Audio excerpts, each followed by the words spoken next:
अस्सलामु अलैकुम वरहमतुल्लाहि वबरकातुहू। अल्हम्दुलिल्लाह नहमदुहू व नस्तईनुहु व नस्तगफिरुहु व नऊज़ु बिल्लाहि मिन शुरूरि अनफुसिना व मिन सय्यिआति अअमालिना। मन यहदिहिल्लाहु फला मुदिल्ल लहु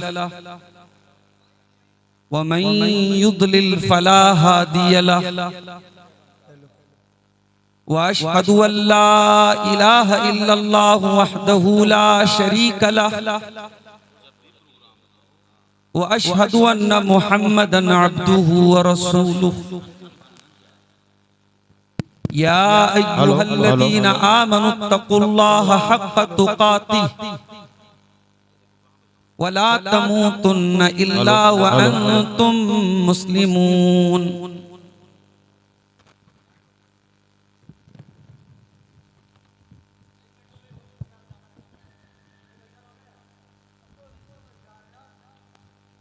या अय्युहन्नासु इत्तक़ू रब्बकुमुल्लज़ी ख़लक़कुम मिन नफ़्सिन वाहिदह व ख़लक़ मिन्हा ज़ौजहा व बत्त मिन्हुमा रिजालन कसीरन व निसाअ वत्तक़ुल्लाहल्लज़ी तसाअलून बिही वल अरहाम इन्नल्लाहा काना अलैकुम रक़ीबा। या अय्युहल्लज़ीना आमनुत्तक़ुल्लाहा व क़ूलू क़ौलन सदीदा युस्लिह लकुम अअमालकुम व यग़फ़िर लकुम ज़ुनूबकुम व मन युतिइल्लाहा व रसूलहु फ़क़द फ़ाज़ फ़ौज़न अज़ीमा। अम्मा बअद फ़इन्न ख़ैरल हदीथि किताबुल्लाह व ख़ैरल हदी हदी मुहम्मदिन सल्लल्लाहु अलैहि वसल्लम व शर्रल उमूरि मुहदसातुहा व कुल्ल मुहदसतिन बिदअह व कुल्ल बिदअतिन ज़लालह व कुल्ल ज़लालतिन फिन्नार। अऊज़ु बिल्लाहि मिनश शैतानिर रजीम। बिस्मिल्लाहिर रहमानिर रहीम। इन्नल्लज़ीना ला यरजूना लिक़ाअना व रदू बिल हयातिद दुनिया वत्मअन्नू बिहा वल्लज़ीना हुम अन आयातिना गाफ़िलून उलाइका मअवाहुमुन नारु बिमा कानू यक्सिबून। मुहतरम उलमाए किराम, बुजुर्गों और दोस्तों, नौजवान साथियों, पर्दा नशीन माओ और बहनों, प्यारे बच्चों, वक्त बड़ी तेजी से आगे बढ़ रहा है। जमात के बहुत अहम खुतबा जो इस एज पर आए और बहुत ही मुख्तसर वक्त में वो अपनी बात कह के चले गए। अब कुछ देर मैं आपके सामने गुफ्तगू करूंगा और मेरे बाद आप सबके बड़े महबूब मुकर्रिर मौलाना मोहम्मद जर्जीस सिराजी इटावी हफ़िज़हुल्लाह का खिताब, जो गालिबन इस प्रोग्राम का आखिरी खिताब होगा, वो आप समाअत फरमाएंगे। मैंने आपके सामने कुरान मजीद की दो आयतें पढ़ी हैं, सूरह यूनुस की आयत नंबर 7 और 8। इन आयतों में अल्लाह ताला ने हमारी एक बहुत बड़ी बीमारी की वजह बताई। आज हमें से बड़ी तादाद ऐसी है जो दुनिया में गुनाहों की जिंदगी गुजार रही है और उसे कोई फर्क नहीं पड़ रहा। नौजवान शराब पी रहा है और बड़े मजे से पी रहा है, उसको कोई डर नहीं। औरतें बेपर्दा घूम रही हैं, उन्हें कोई फर्क नहीं पड़ रहा।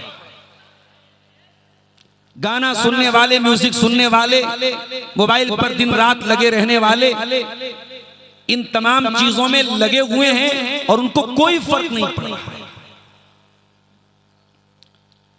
ये जो बुराइयों का ग्राफ बढ़ रहा है, ये जो नेकियों का ग्राफ नीचे जा रहा है, इसकी वजह क्या है? अल्लाह ताला ने सूरह यूनुस की इन दोनों आयतों में उसकी वजह बयान फरमाया, इन्नल्लज़ीना ला यरजूना लिक़ाअना,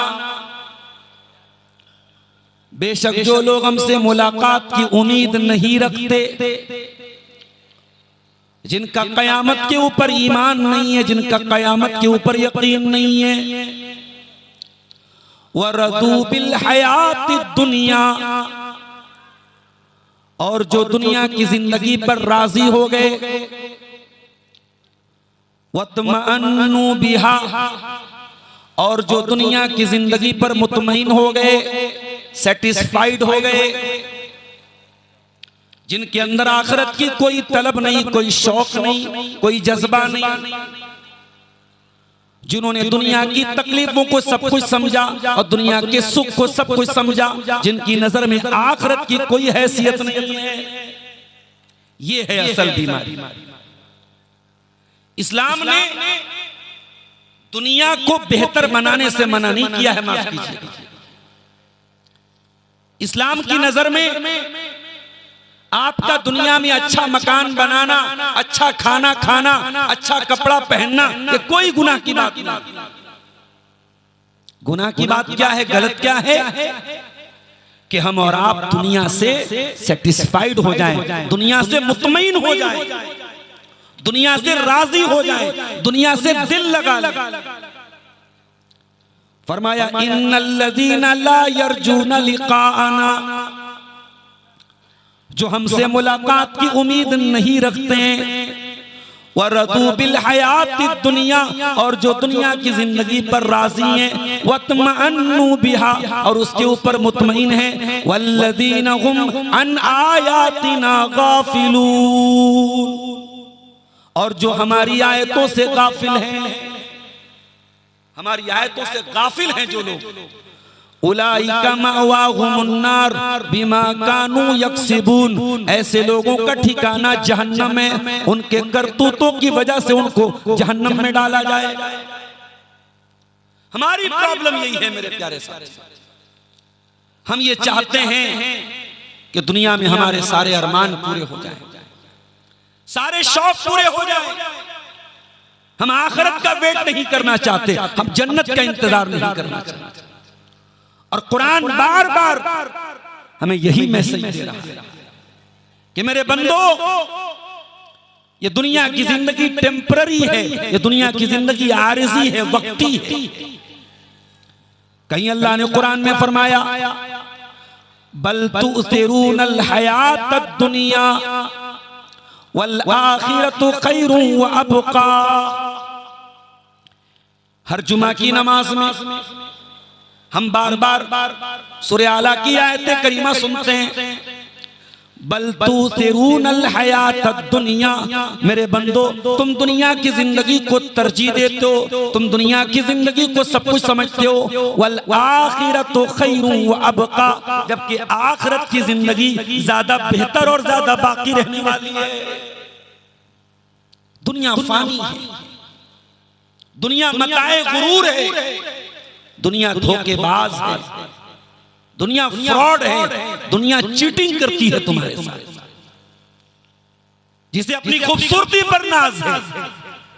एक दिन वो वक्त आता है इसी दुनिया में उसकी खूबसूरती ढल जाती है, उसके चेहरे पर झुर्रियां पड़ जाती हैं। जिन्हें अपनी ताकत पे नाज है, इसी दुनिया में वो दिन आता है उनकी ताकत खत्म हो जाती है, वो लाठी लेके छड़ी लेके चलते। जिन्हें अपनी दौलत पे नाज है, अपनी हुकूमतों पे नाज है, अपनी कुर्सियों पे गुरूर है, एक दिन आता है सब छोड़ करके मनो मिट्टी के नीचे दफन हो जाता है। वमल हयातुद दुनिया इल्ला मताउल गुरूर, ये दुनिया धोखे का सामान है मेरे प्यारे साथी। इस दुनिया की हकीकत क्या है अल्लाह के नज़दीक? अल्लाह के प्यारे नबी फरमाते हैं, बुखारी और मुस्लिम की रिवायत, लद्दुनिया अहवनु इंदल्लाहि मिन जनाहि बऊदा। अल्लाह ताला के नजदीक ये दुनिया एक मक्खी के पर के बराबर भी नहीं, उससे भी ज्यादा हकीर है, उससे भी ज्यादा मामूली। एक और हदीस में अल्लाह के नबी अपनी उंगली से इशारा करके फरमाते हैं, मद दुनिया फिल आखिरा, आखिरत के मुकाबले में दुनिया की हकीकत उतनी ही है जितनी आपने फरमाया। अगर तुम में से कोई समंदर के अंदर अपनी उंगली डाले और फिर बाहर निकाले, उसकी उंगली के ऊपर जितना पानी लगाए, आखिरत के मुकाबले में दुनिया की उतनी ही हकीकत है।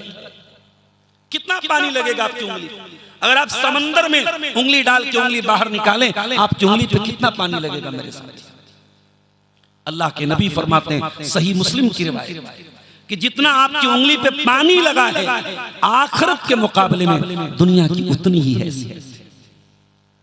हम क्यों आखिरत की तैयारी नहीं करते मेरे साथ? हम क्यों दुनिया को सब कुछ समझ बैठे?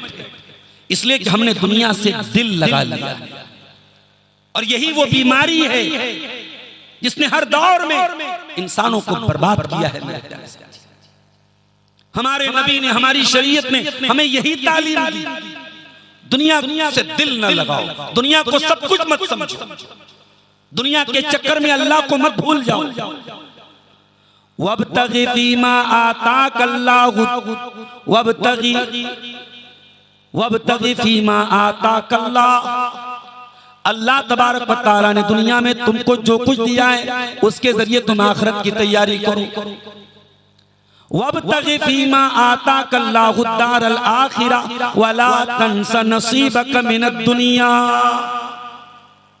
दुनिया में जो तुम्हारा हक है, जो तुम्हारा हिस्सा है, जो तुम्हारी जिम्मेदारी है, जो तुम्हारी ड्यूटी है, उसको तुम्हें भूलना नहीं है, लेकिन असल तैयारी तुम्हें आखिरत की करनी है। मैं मदरसे में बच्चों को पढ़ाता हूँ, इतिहास पढ़ा रहा था, मैं तारीख पढ़ा रहा था। हमारे भारत में एक जमाने तक यही कॉन्सेप्ट रहा। हमारे भारत में जो मजहब था, जो धर्म था, उसमें यही कॉन्सेप्ट था कि लोग बाल बच्चों को छोड़ के ब्रह्मचर्य की जिंदगी गुजारते थे, जंगलों में चले जाते थे, कुटिया बना लेते थे, और वो ये समझते थे कि इससे अल्लाह राजी होता है। इस्लाम ने ये कॉन्सेप्ट हमें नहीं दिया मेरे प्यारे साथी। हमारे नबी ने ये कॉन्सेप्ट नहीं दिया कि आप शादी मत कीजिए, आप दुनियादारी मत कीजिए। नहीं, नबी ने शादियां भी, नबी के बच्चे भी हुए, और नबी अगर रातों में तहज्जुद पढ़ रहे हैं तो बीवियों का हक भी अदा कर रहे हैं, बच्चों का हक भी अदा कर रहे हैं। एक बेहतरीन बाप भी हैं, एक बेहतरीन शौहर भी हैं, एक बेहतरीन इंसान भी हैं। अल्लाह के नबी ने अल्लाह की इबादत का भी हक अदा किया और दुनियादारी का भी हक अदा किया है।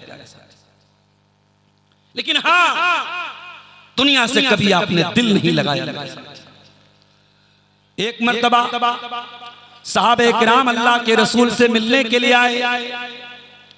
आप चटाई के ऊपर लेटे हुए थे, आपकी पीठ पर चटाई के निशान पड़े हुए थे। साहबे किराम आपकी पीठ पे चटाई का निशान देख के तड़प उठे। लखज़ना लक विताअन या रसूल अल्लाह, अय अल्लाह के रसूल आप इजाजत दे दें, हम आपके लिए गद्दे का इंतजाम कर दें, आरामदेह बिस्तर का इंतजाम कर दें। हराम नहीं था, नबी अगर आरामदेह बिस्तर का इस्तेमाल कर लेते गलत नहीं था, हराम नहीं था, मगर अल्लाह के रसूल पूरी उम्मत के लिए आइडियल थे, नमूना थे, मॉडल थे। आपने सबक क्या दिया? आपने फरमाया माली वली दुनिया, ओ लोगों मेरा दुनिया से क्या लेना देना है। मा अना इल्ला कराकिबिन इस्तज़ल्ला तहता शजरतिन सुम्मा राह फतरकहा।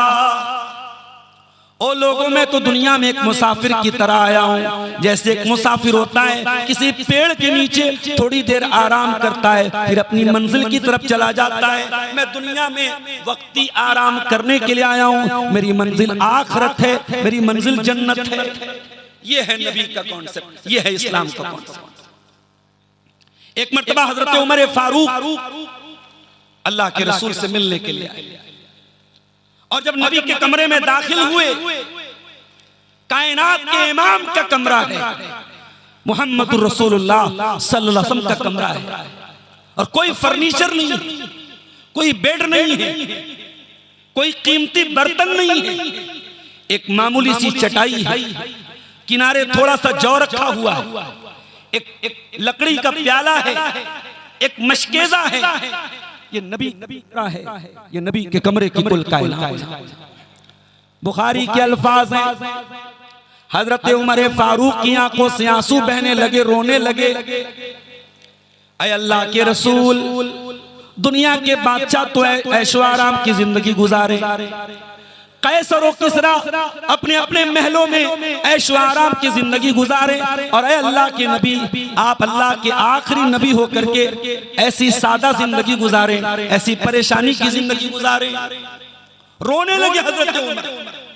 अल्लाह के नबी फरमाते हैं, ऐ उमर, अमा तरदा अन तकून लहुमुद दुनिया व तकून लना अल आखिरा।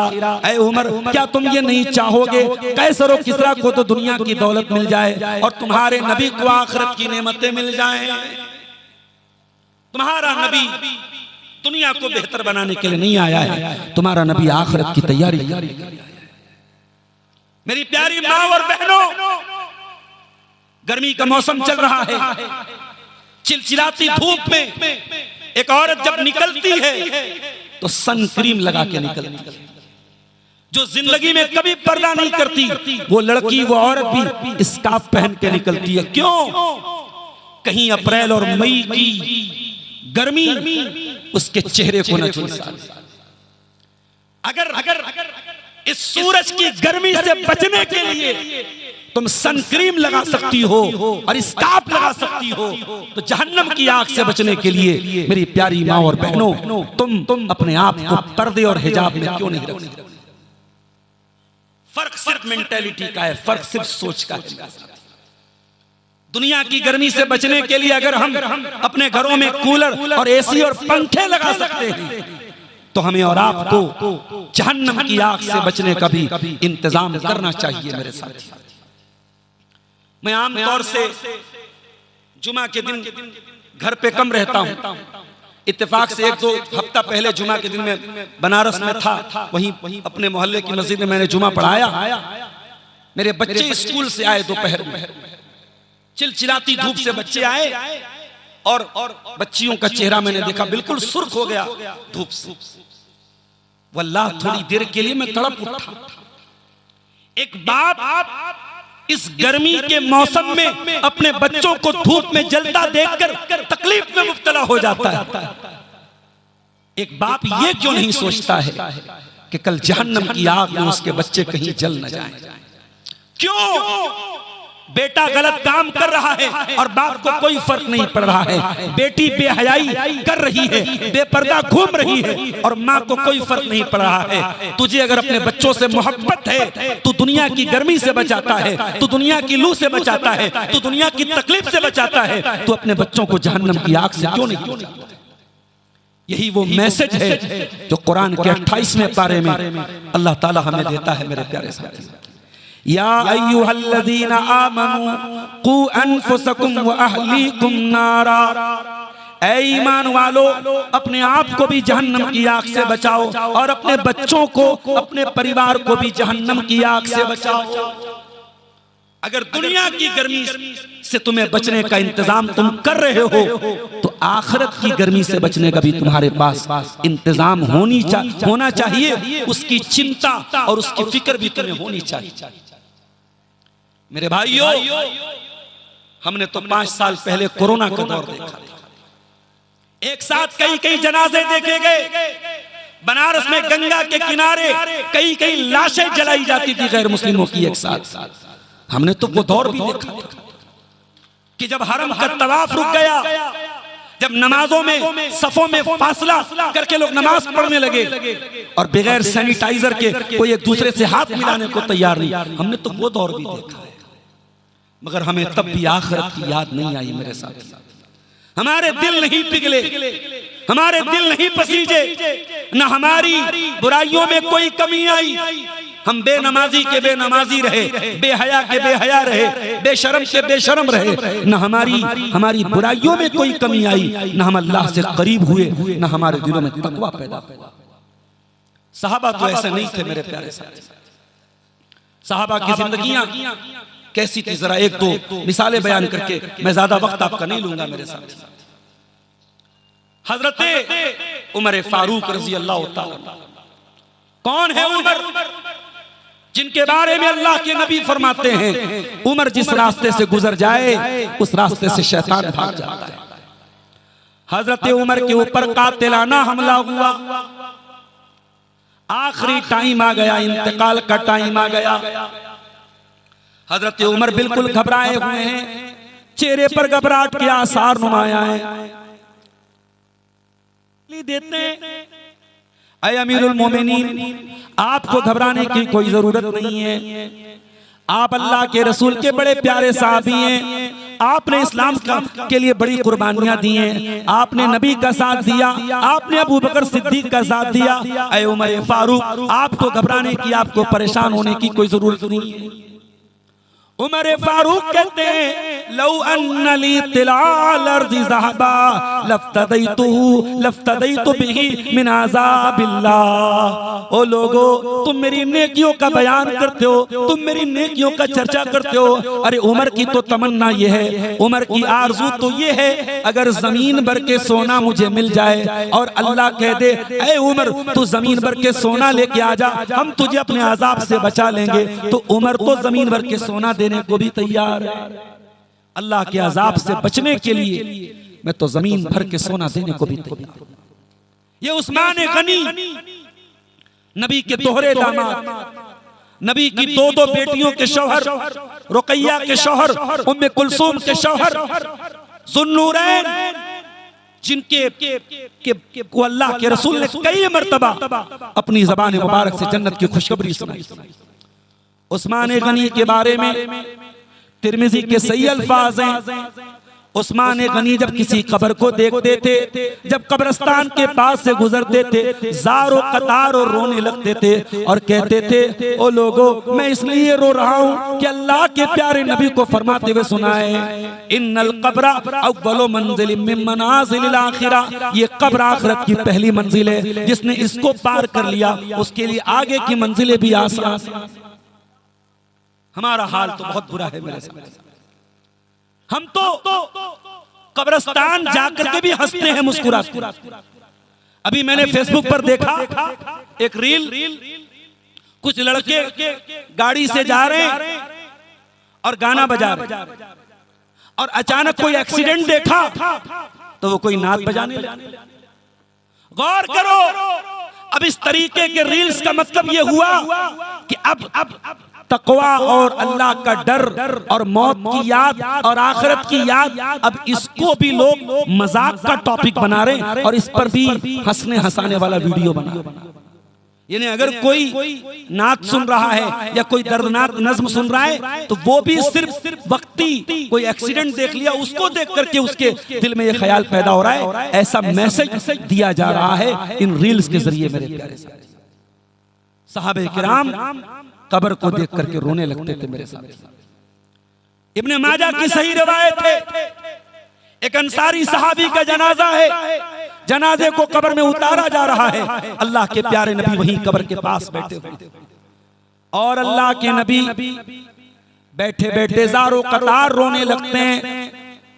इतना रोते हत्ता बल्लत सरा, आपके आंसुओं से वहां की जमीन तर हो जाती है, वहां की मिट्टी भीग जाती है और आप रोते हुए उस कब्र की तरफ इशारा करके फरमाते लिमिस्लि हाज़ा फ़अइद्दू या इख़वानी, ऐ मेरे सहाबा, ऐ मेरे भाइयों, इस कब्र की तैयारी करो, यहां तुमको आना है। हम कब तैयारी करेंगे कब्र की मेरे साथ? हमें मौत कब याद आएगी? हमें आखिरत कब याद आएगी? हमारे नामे अमाल तो गुनाहों से भरे हुए हैं मेरे साथी। हमारे हाथों में आज जो मोबाइल है, माफ कीजिए, इस मोबाइल ने हमें आखिरत से और दूर कर दिया है। इस मोबाइल पर एक तरफ हम तकरीर भी सुन रहे हैं और दूसरी तरफ किसी लड़की से चैटिंग भी हो रही। एक तरफ इस पर कुरान भी बज रहा है और दूसरी तरफ गंदा वीडियो भी देखा जा रहा है। इस मोबाइल ने समाज को और गंदा करने में बहुत बड़ा रोल अदा किया है। अल्लाह के वास्ते आखिरत की फिक्र अपने अंदर पैदा करो मेरे साथ, और ये आखिरत की फिक्र ही हमें कयामत के दिन नजात देगी मेरे प्यारे साथी। हजरत अम्र बिन आस को देखो, बड़े जलीलुल कद्र सहाबी हैं, फातिह मिस्र हैं, उनका आखिरी टाइम है। कुछ लोग उनसे मिलने के लिए आए, फबका तवीलन, हजरत अम्र बिन आस रोने लगे।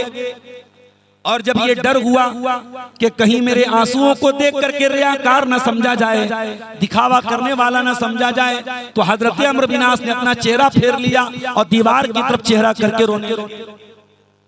थोड़ी देर के बाद हजरत अम्र बिन आस का बेटा आता है और कहता, अब्बा जान, अल्लाह के रसूल ने आपको बड़ी बशारतें सुनाई, आप तो जन्नती हैं, नबी ने आपको जन्नत की बशारत सुनाई है, आप क्यों घबराते हैं, आप क्यों रोते हैं, आपको परेशान होने की क्या जरूरत है?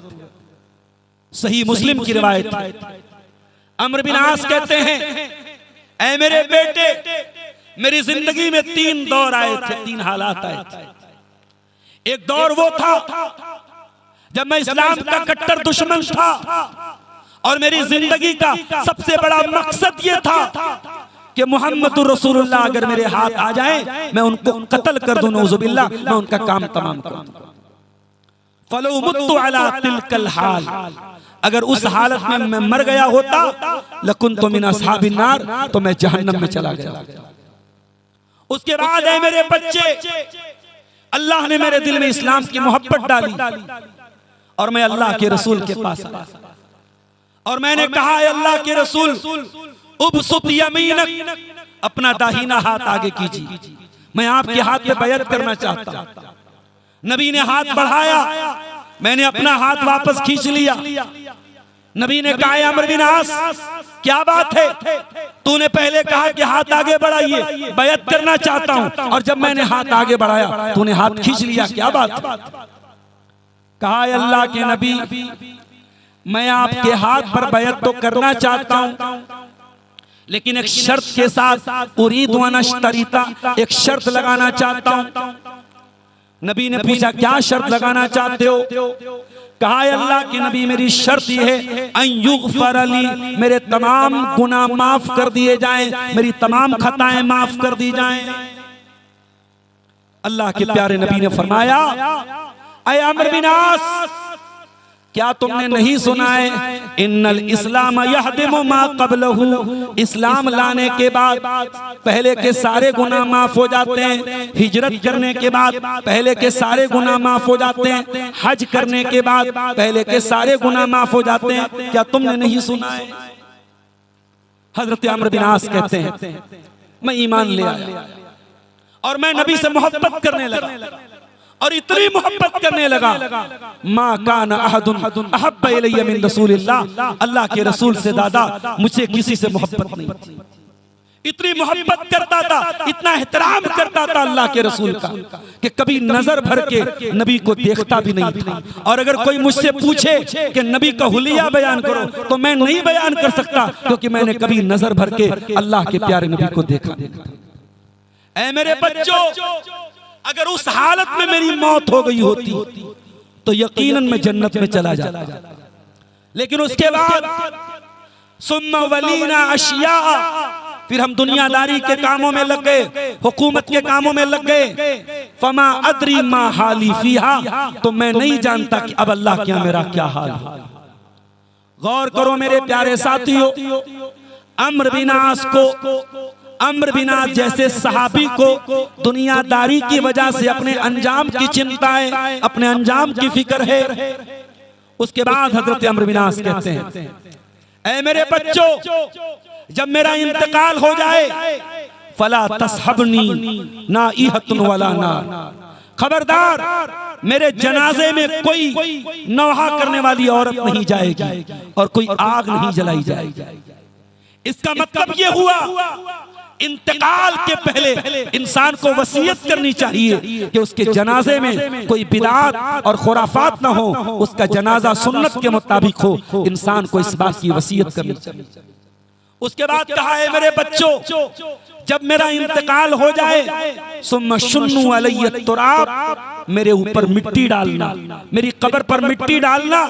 सुम्मा अकीमू हौला कब्री कद्र मा तुनहरुल जुजूर, और मेरी कब्र के पास उतनी देर तक खड़े रहना जितनी देर में ऊंट की कुर्बानी होती है।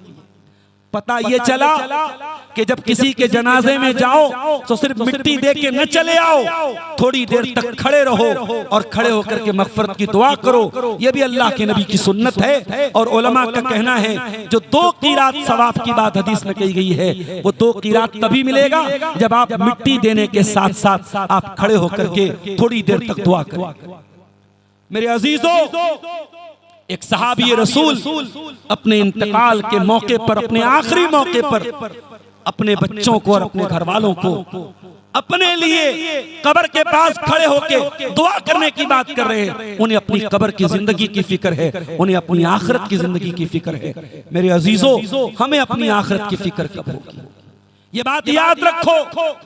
अगर हमें दुनिया में हमारे तमाम अरमान पूरे हो रहे हैं और आखिरत की कोई चिंता नहीं है, तो ये कोई अच्छी निशानी नहीं है। मेरे प्यारे साथी, कुरान के 26वें पारे में अल्लाह ताला कहता है वयौम युरज़ुल लज़ीना कफ़रू अलन नार, क़यामत के दिन इन काफिरों को जहन्नम की आग पर पेश किया जाएगा और इनसे कहा जाएगा अज़हबतुम तय्यिबातिकुम फ़ी हयातिकुमुद दुनिया, तुम अपनी नेकियों का मजा दुनिया में ले चुके हो, वस्तमतातुम बिहा, और तुम अपनी नेकियों से फायदा दुनिया में उठा चुके हो।